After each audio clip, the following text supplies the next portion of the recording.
నల్లగొండలోని journalist సమస్యలపై చర్చించి అర్హులైన జర్నలిస్టులందరికీ ఇళ్ల స్థలాలు ఇవ్వాలని టీయూడబ్ల్యూజే ఐజేయూ అధ్యక్షులు గార్లపాటి కృష్ణారెడ్డి అధ్యక్షతన టీఎన్జీఓ భవనంలో ఈ రోజున సమావేశంలో తీర్మానం చేయడం జరిగింది.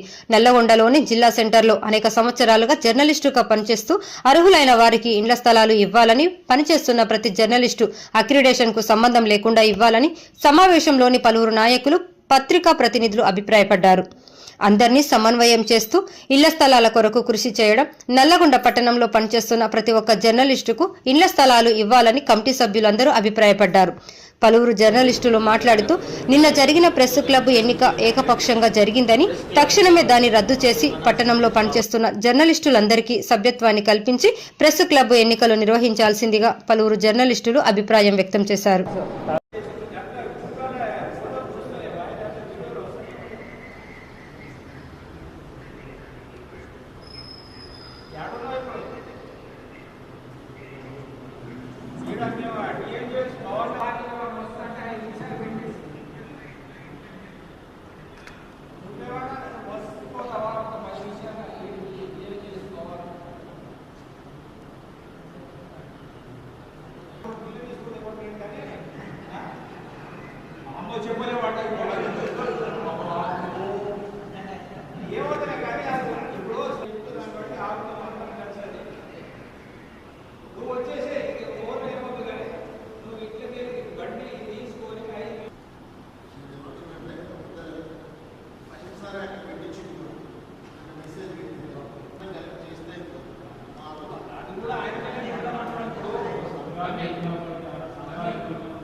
అకాడమీ చైర్మన్ గారు శ్రీనివాసరెడ్డి గారి సొంత జిల్లా.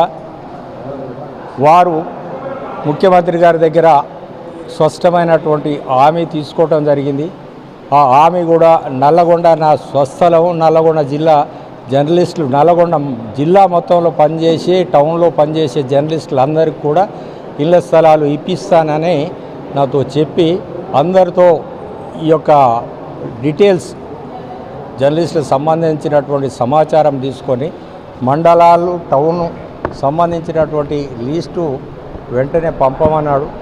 అదేవిధంగా నల్లగొండ పట్టణానికి సంబంధించినటువంటి లిస్టును తయారు చేసి ఆ చైర్మన్ గారు ఇచ్చినటువంటి టాస్క్ను తీసుకుపోయి వారి చైర్మన్ గారికి ఇచ్చి ముఖ్యమంత్రి గారి ద్వారా అది సాధించి ఇప్పించి తీరుతామని చెప్పని ఆ విషయం చెప్పాడు. అదేవిధంగా ఈ నెల చివరిలో అభినందన సభ, సీఎం గారితో అభినందన సభ ఉంటుంది. వెంటనే ఈ వారం రోజుల్లో డేట్ కూడా రాబోతుంది. ఆ యొక్క మీటింగ్లో ఈ యొక్క మనకు సంబంధించినటువంటి శుభవార్త వింటామని చెప్పని మన చైర్మన్ గారు నాకు చెప్పిండు. ఆ టాస్క్ ఇచ్చిండు. ఆ టాస్క్ కూడా ఎవ్వరికి కూడా ఏ యొక్క రిపోర్టర్ల మీద బేజాలు లేకుండా అందరి దగ్గర ఆ యొక్క వాళ్ళ జాబితా తీసుకొని చైర్మన్ గారికి అప్పచెప్పడం ఇంకొక 2-3 రోజుల్లో జరుగుతుంది.